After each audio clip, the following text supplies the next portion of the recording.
voilà, c'est bon. Normalement, vous devez voir le transparent numéro 2. Enfin, c'est bon? OK.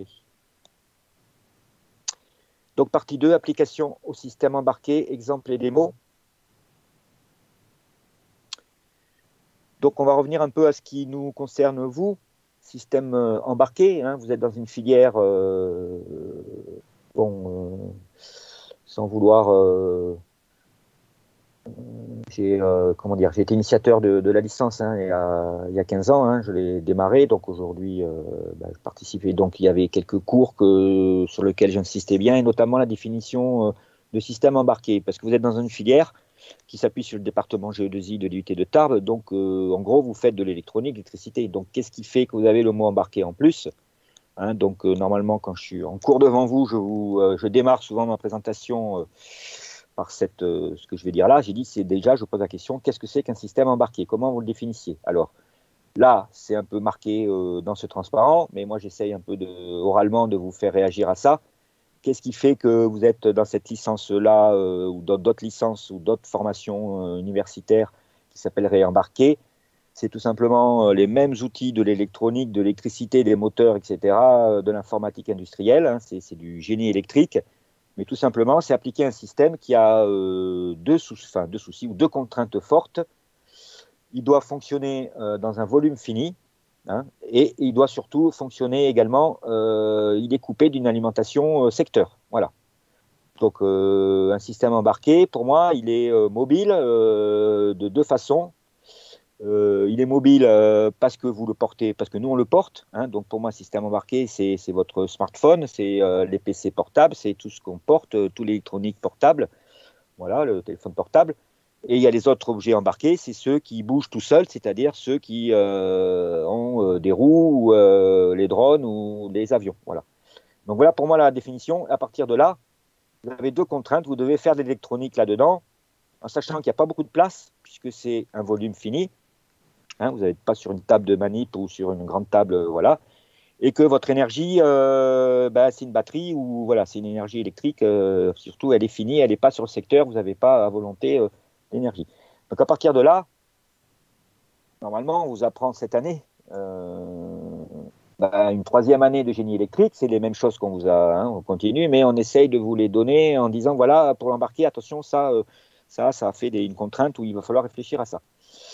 Donc, il va falloir, sur le système embarqué, agencer un peu, entre guillemets, le petit schéma que vous avez là, c'est agencer un procédé, lui faire des actions et lui donner des informations. Voilà. Donc, il va falloir gérer tout ça.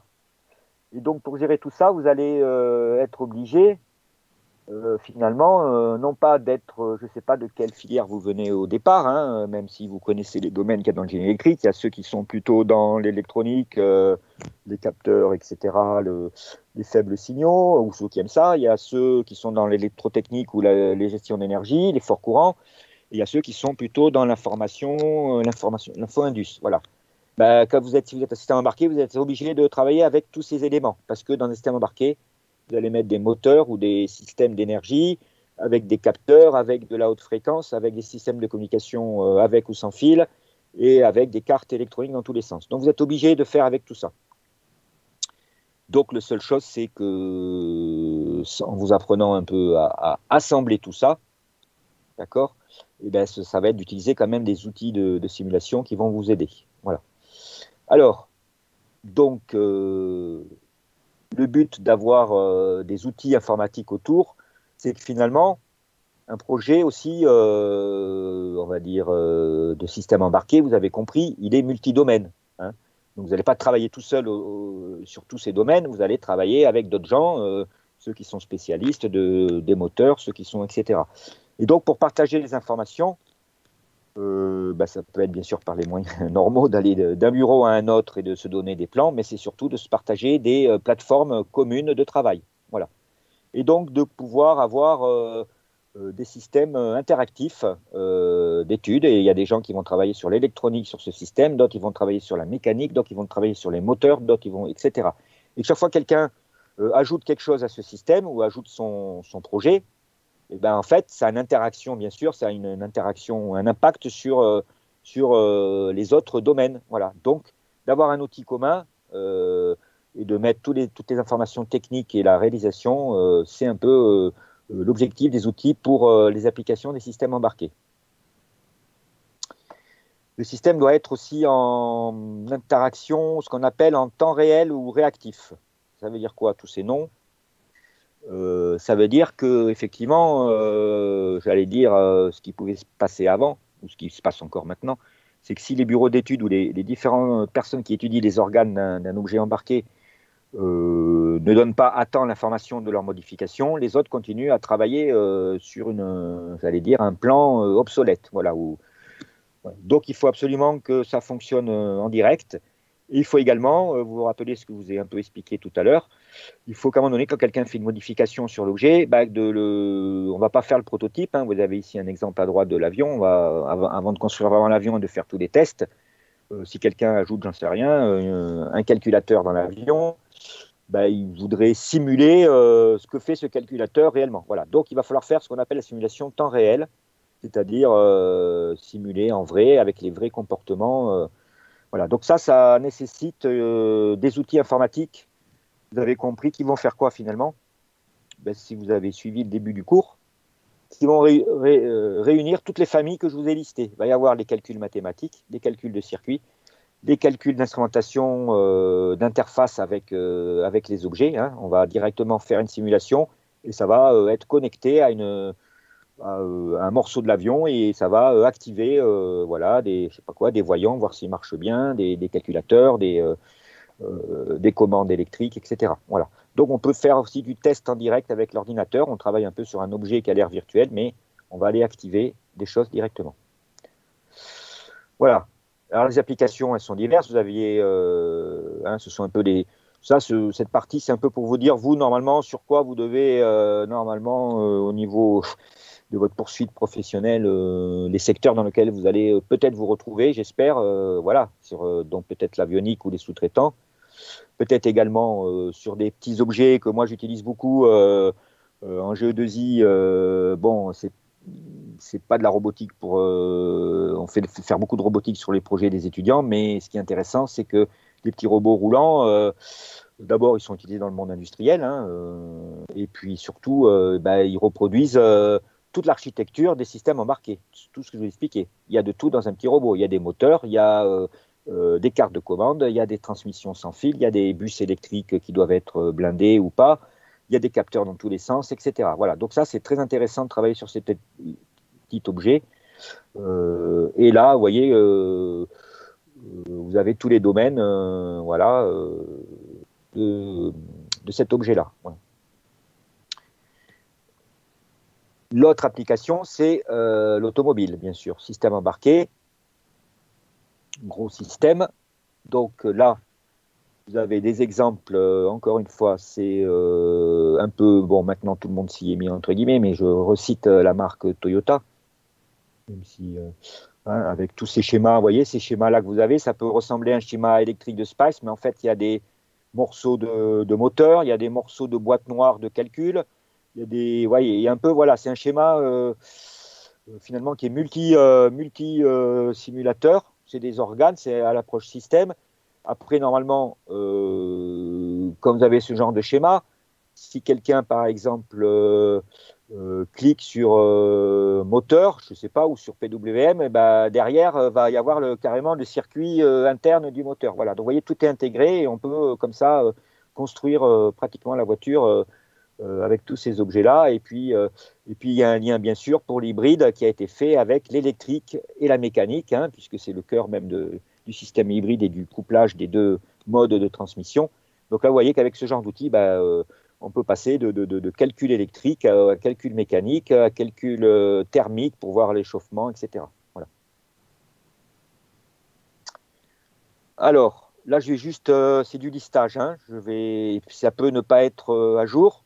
C'est pour ça aussi, comme je vous disais, je vous laisse, c'est transparent, moi je les ai plus fait pour les étudiants qui gardent, comme ça un jour, vous avez besoin d'outils ou vous avez besoin de vous rappeler un peu où est-ce qu'il faut chercher. Donc peut-être que les adresses, les choses marquées en référence ne sont plus valides.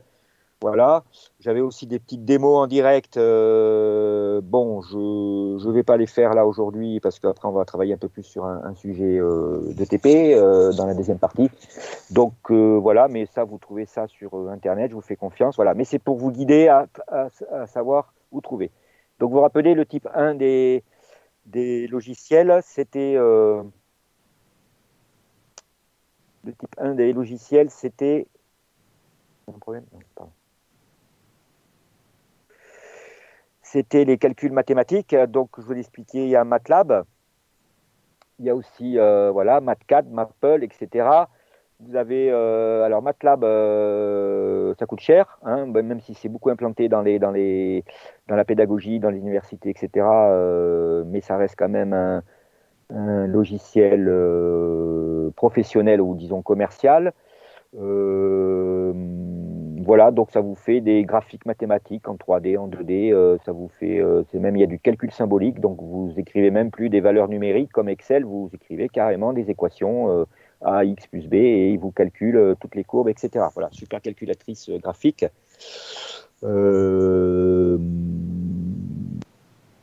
il y a, qu'est-ce que je voulais dire? Oui, c'est un peu, je vous donne des pistes là, même si je vous ai dit, c'est pas peut-être plus à jour, il y a peut-être même des, hein, vous savez que ça tourne vite sur les logiciels, donc il y en a peut-être qui ont disparu, j'en sais rien. En tout cas, MATLAB n'a pas disparu. Vous avez l'équivalent de MATLAB qui est Scilab, voilà, qui est un gratuit. Donc, il fait un peu moins de choses. Alors, qu'est-ce qui différencie les logiciels? Je vous l'ai dit tout à l'heure, le prix, c'est un peu les modèles et hein, voilà, c'est un peu bridé au niveau des performances et surtout des modèles et des calculs compliqués qu'on peut faire. Mais on fait beaucoup de choses avec des gratuits ou des versions d'évaluation. La deuxième famille, si vous vous rappelez, c'était non, le type 2, en fait, je change pas, je ne suis pas les familles. C'est tout ce qui est instrumentation programmable. Voilà. Donc, ça a été LabVIEW de National Instruments, voilà, mais qui a fait aussi beaucoup d'autres outils qu'on peut utiliser. Il y a Lab Windows et CVI qui existent toujours. C'est toujours National Instruments, hein, c'est quand même National Instruments, la référence de ces outils. Là aussi, beaucoup de choses facilitées pour, on va dire, pour ceux qui ne peuvent pas se payer, qui coûtent assez cher la suite LabVIEW ou toutes les suites de NI. Donc, il y a quand même des choses favorables, notamment pour les étudiants, hein, ils sont beaucoup investis en pédagogie. Donc, vous pouvez obtenir des versions d'évaluation gratuites pendant un an assez complètes de LabVIEW. D'accord? On en rediscutera un peu plus tard, parce que pas pour ce TP, mais sur un autre module que je ferai avec vous, puisque on a normalement renouvelé des licences. Vous pouvez avoir, si vous avez besoin, des licences LabVIEW et Multisim, justement pour le TP, pour un an gratuite. Il faut que je revérifie. Voilà, il faut que je vous donne un numéro de série qui est dédié, qui fait que même si vous les avez, on les a, ces licences, nous, à l'IUT, enfin, sur les postes de l'IUT, mais vous pouvez en avoir une version pour vous, sans contrainte, pendant un an, sur demande. Voilà. Donc, on rediscutera de ça quand on aura l'occasion de se voir en vrai. Voilà, dans les TP. Voilà. Deuxième type, c'est toute la famille des simulateurs circuits. Donc là, je ne sais pas si certains, vous aviez sûrement déjà peut-être utilisé des simulateurs circuits, d'autres peut-être pas, j'en sais rien. En tout cas, là, je peux vous dire, puisque ça existe depuis les années 70, que des gratuits, il y en a un paquet, hein. Alors, j'ai mis toute une liste là, vous voyez, tous les noms. Alors, la plupart utilisent des fois le noyau Spice, là, le nom Spice, mais mettent une lettre devant ou après. Voilà, vous avez sur la fin X-Spice, T-Spice, P-Spice, LT-Spice, voilà.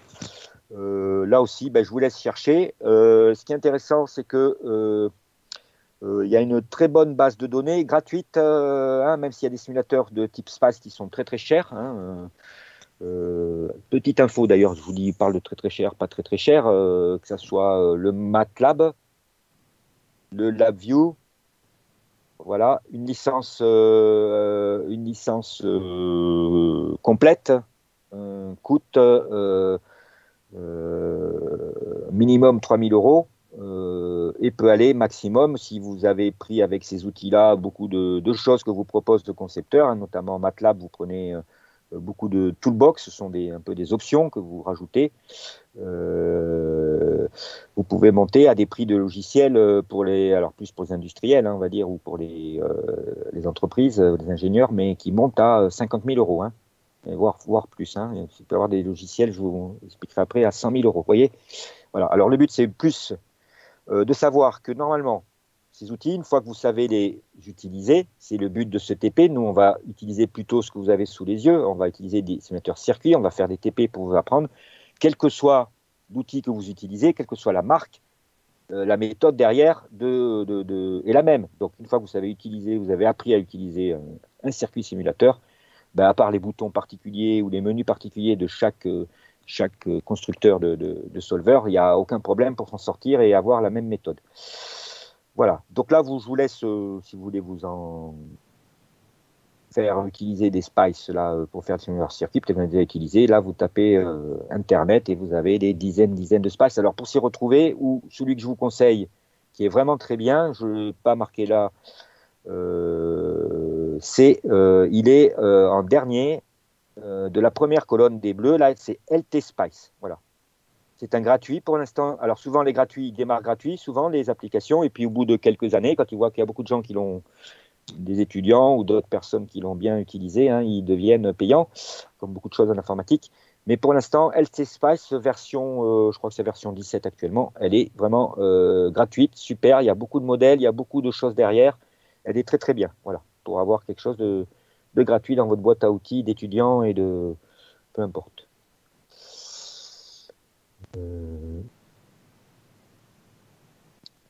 Ensuite, vous avez des familles d'ordinateurs spécifiques. Voilà. Alors, je suis pas spécialement de faire cette démo avec les familles de circuits, tout ça. C'est un peu pour vous montrer les différentes marques qu'il y a. Là, ils sont très spécifiques. Vous avez des simulateurs toujours circuits, type Spice, mais du coup, dans l'électronique, là aussi, moi, je suis électronicien, donc vous allez me retrouver dans plusieurs cours de cette licence, et notamment dans l'électronique haute fréquence et les communications sans fil. Hein, voilà, une initiation. Donc ça, c'est un domaine de l'électronique, mais qui est assez particulier dans sa conception, qui a des choses assez particulières. Donc vous avez des simulateurs circuits qui font de la haute fréquence. Alors, notamment pour concevoir tout ce qui est aujourd'hui les téléphones portables ou, disons, les puces sans fil, Bluetooth, Wi-Fi, tout ça, pour faire de l'électronique sur ce type de domaine.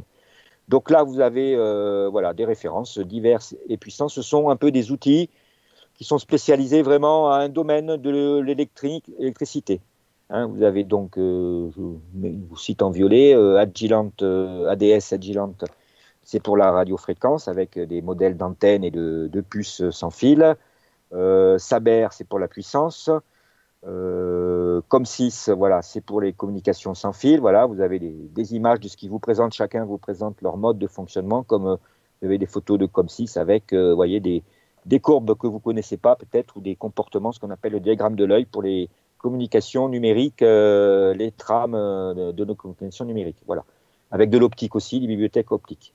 Voilà, donc ça, c'est vraiment aux besoins très spécifiques. Et là aussi, peut-être, hein, que suivant vos endroits de stage et peut-être vos endroits de futur emploi dans une entreprise, vous serez, suivant le domaine de cette entreprise, plutôt moteur, plutôt communication, etc., vous serez amené à utiliser ou à vous familiariser avec ce type d'objets. Les derniers, ce sont un peu ceux que je vous ai cités, qui sont aujourd'hui les multidomaines, multiphysiques. On les appelle aussi multi-échelles, vous voyez, donc ils font un peu tout, entre guillemets, même s'il faut se méfier de ça. Multidomaine, pourquoi on peut mettre les trois noms? Multidomaine parce que, comme je vous l'ai un peu présenté tout à l'heure, ils font de l'électricité, de l'électromagnétisme, de la thermique, de la mécanique, voilà, ils font tout en même temps. Pardon, non, excusez-moi, ça c'est multiphysique, voilà. Multidomaine, ça va être qu'ils vont faire de l'automatique, de l'info-indus, du calcul mathématique, différents domaines de calcul. Et multi-échelle, ça va être que vous allez pouvoir également travailler sur des objets tout petits, de l'ordre du micromètre, et d'autres objets beaucoup plus gros, comme l'avion. Voyez. Donc on va passer carrément du microscope. Voilà. Donc attention à ces objets. Ils marchent, ils ont été validés parce que, comme je vous l'expliquais, notamment la R&D poussée par la R&D de Toyota, il y a une quinzaine d'années, a poussé pour fabriquer un langage performant pour répondre à cette simulation. C'est le VHDL AMS qui a été normalisé par la société I3E. Voilà. Donc, il y a aujourd'hui un ou deux outils qui ont démarré dès le début, et celui qui a fabriqué un peu, ou qui a poussé à fabriquer Toyota, c'est Simplorer de Ansoft. Il faut changer, Ansoft a changé de nom, c'est Ansys. Voilà. Et lui, il est très connu, il est utilisé dans toutes les entreprises, des systèmes embarqués. Hein, pour info, à Tarbes, là, je travaille moi, avec Alstom depuis quelques années. Alors, c'est peut-être pas des systèmes embarqués au sens, ça c'est pas décorrélé du secteur, mais enfin, c'est des trains et ça, quand même, ça bouge. Voilà. Et ils utilisent, voilà, on a travaillé beaucoup avec ces outils Simplorer pour agencer tout l'électrique et l'électricité des trains et en faire des performances. Voilà. Donc Simplorer, après vous en avez voilà, d'autres marques comme Portunus. Voilà, alors pour info, Portunus, on l'avait ici en démo. C'était le logiciel qui était utilisé pour faire le TP de ce module que vous aviez aujourd'hui. Voilà. Il est aujourd'hui, j'ai toujours les licences, mais plus pour faire de la formation. Hein. Donc j'ai fait ce TP, ce module qu'on est en train de voir, je le faisais avec cet outil Portunus, multidomaine, c'est pour vous initier. On n'a plus de licences, ou disons que si, il faut acheter les licences mises à jour, et ça coûte tellement cher qu'on ne l'a pas renouvelé. Voilà. Donc on travaillera, je vous expliquerai après, sur un autre logiciel qui est similaire, mais bon, c'est un peu dommage parce qu'on faisait un peu vous initier un outil qui était un peu quand même utilisé dans l'industrie. Voilà. Mais bon, peu importe. Euh, voilà. Avant-dernière page. Des autres types, peut-être vous les connaissez un peu plus, tout ce qui est le routage. Voilà, CAO électrique et routage. Je pense que vous avez des cours maintenant. Ici, nous, on utilise Orcad. Moi, j'utilise aussi un autre logiciel qui est Ultiboard. Voilà, vous avez Ultiboard ici de NI. Hein, donc ça, on travaille en 2D, on fait des routages. Voilà, j'en parle pas plus. Vous savez à peu près comment vous orienter. Là aussi, on fait Orcad, Ultiboard. Tous ceux qui sont marqués là coûtent assez cher. Mais vous avez des gratuits ou des versions d'évaluation, notamment de Ultiboard. Hein, là aussi, version étudiante de Ultiboard. Voilà. Mais je pense que peut-être mes collègues qui vous font le routage vous ont indiqué, ou vous-même, vous savez que vous pouvez utiliser. Il y a notamment, si ça n'a pas changé, il y a KiCad, K-I-C-A-D, qui est gratuit et qui vous fait des routages, s'ils ne sont pas compliqués, vos routages, qui vous aident beaucoup personnellement pour vos projets, pour vos stages.